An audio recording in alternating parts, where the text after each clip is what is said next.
Episode 7. I am Mouse.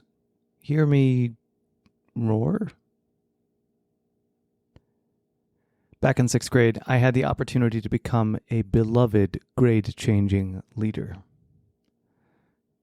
It was Mr. G's science class. The school had contrived to pair the 6th and 8th grades together to improve water conservation in our community. The 6th graders would do the research on how the water cycle actually works, so the 8th graders could focus their energy on where it made the most sense to conserve. Now, Mr. G spelled all of this out in dramatic detail one gray Monday morning as we sat wrapped in our beaten-up plastic desks. He held onto a piece of white chalk for emphasis, though he wrote nothing on the board. At the end of his monologue, he paused dramatically, of course. And then he waved the chalk in the air. Now I'm going to give this piece of chalk to someone in this room, he said. They'll be in charge of leading you through this project, making sure you hit the deadlines assigned and deliver exactly what the 8th grade class needs to be successful. We froze. Or I froze anyway. Who would he pick? God, let it not be me. Please, so much pressure. Let it not be me. Let it not be me. Of course, he handed me the chalk. Then he strode to the back of the room, sat down at his desk, leaned back in his chair, and closed his eyes. The room was silent.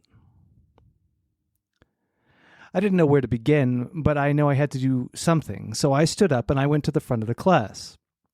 Timid and uncertain, I stumbled through some kind of introductory remarks, then landed on the only thing I knew, soliciting ideas. It was basically a reflex for me, the people pleaser, the consummate people pleaser. Get their ideas, do what they want, and they'll be happy. So I asked, who has thoughts on what we should do first? If I had been a respected adult, a proper teacher, then likely I would have seen a sea of hands shoot up. But no, I was a quiet, reserved, nerdy kid. So everyone just started talking. We should go to the library. No, we should outline the project on the board. No, we should assign roles. No, we should get snacks. It was a cacophony. Calm suggestions quickly turned to shouts, just so the people could be heard. My classmates started standing for emphasis to get attention. I quietly urged calm and order, but no one listened. Surprise. Raised voices became shouts. Friends argued with each other over whose ideas were better. It was mayhem. This went on for, 10, 15 minutes. A lifetime. I can't remember exactly. Eventually, Mr. G got up. To that point, unfazed by the noise, eyes still closed. But now he marched to the front of the room, grabbed the chalk from my hands, and told everyone to sit down and shut up. The storm subsided. Mr. G launched into a litany of instructions, feverishly writing next steps on the chalkboard. Meanwhile, I sat, sheepishly, in the corner, knowing I had failed my classmates, my teacher, and myself. I think of that time often, not as a way to self-flagellate, though there's a fair amount of that too.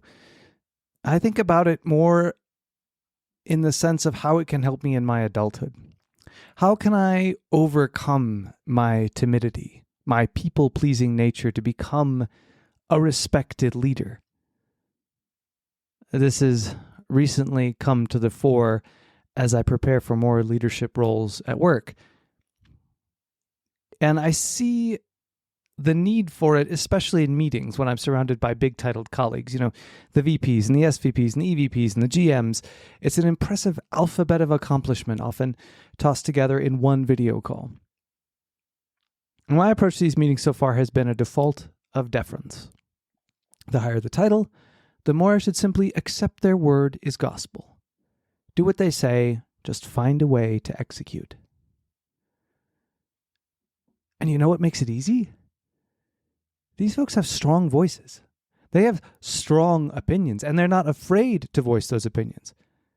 I may disagree with them, at least from time to time, but what does that matter? They're the bosses. What I have heard more recently, however, is quiet, constructive feedback after these meetings from colleagues, work friends, and even my direct boss.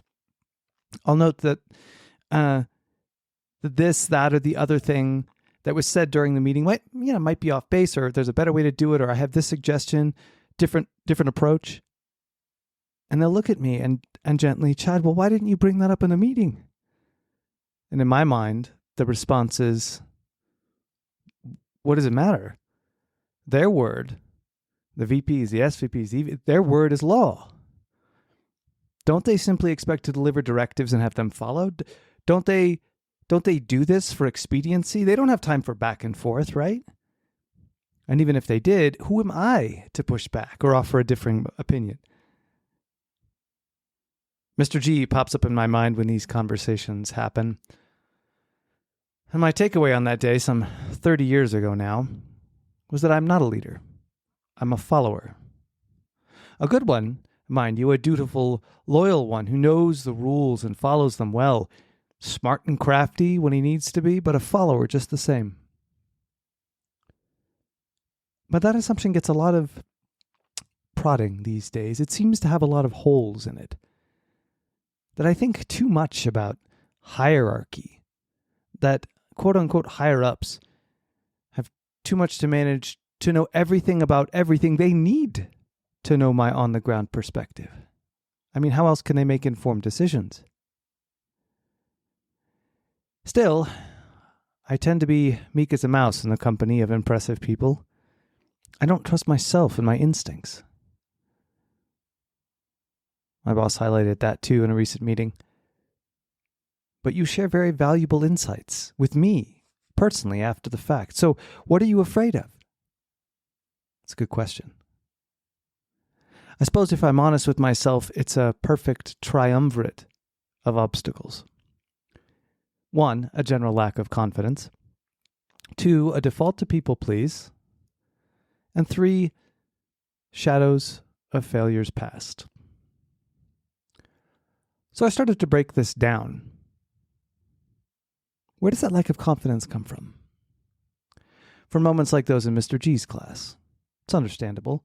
But those moments don't define us. They don't define me. They gave me an opportunity. They gave me a lesson. So instead of looking at it as a failure, a reason to self-flagellate, how can I take this and do better the next time the chalk is handed to me? And the default to people please?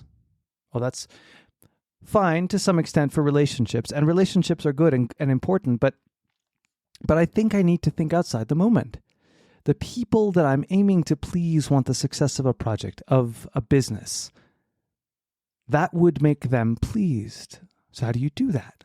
By thinking beyond the back and forth of the moment and more toward the shared goals, shared long-term goals that would support both me and the XVP in meetings. And those failures past? I'm not one to struggle with humility, but a touch of humility is always good. A reminder to listen as much as speak, honoring and respecting others' points of view. To not hold so fast and so personally to one's own point of view, sharing it for the good of the team, the project, the business, then letting go. Now, some say you can't teach an old dog new tricks, and at 42, I'm starting to gray into old dog territory. But I see these tendencies in myself, and I want to improve genuinely. I want to redeem the 12-year-old me who fumbled with a piece of chalk in front of his peers because he didn't know what leadership was, what it meant. And what if I offer guidance that doesn't hit or is rejected? Worst case scenario. The motion of offering is, in and of itself, an advocate for my worth. I took the effort to think through a solution and present it instead of stammering in fear, worried about judgment, worried about failure.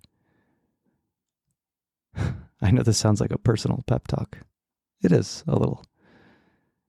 But I hope it also shines a light on something that many people struggle with. when to lead, when to share, when to defer, and how to do each of those things. It's never easy to navigate, but as they say, practice makes perfect. And if you've had your own Mr. G moment, well, I'm almost sure there's a way forward. A way to learn through it, grow through it, and build confidence because of what you've gained in that moment. We all just have to take a step back and believe in that possibility.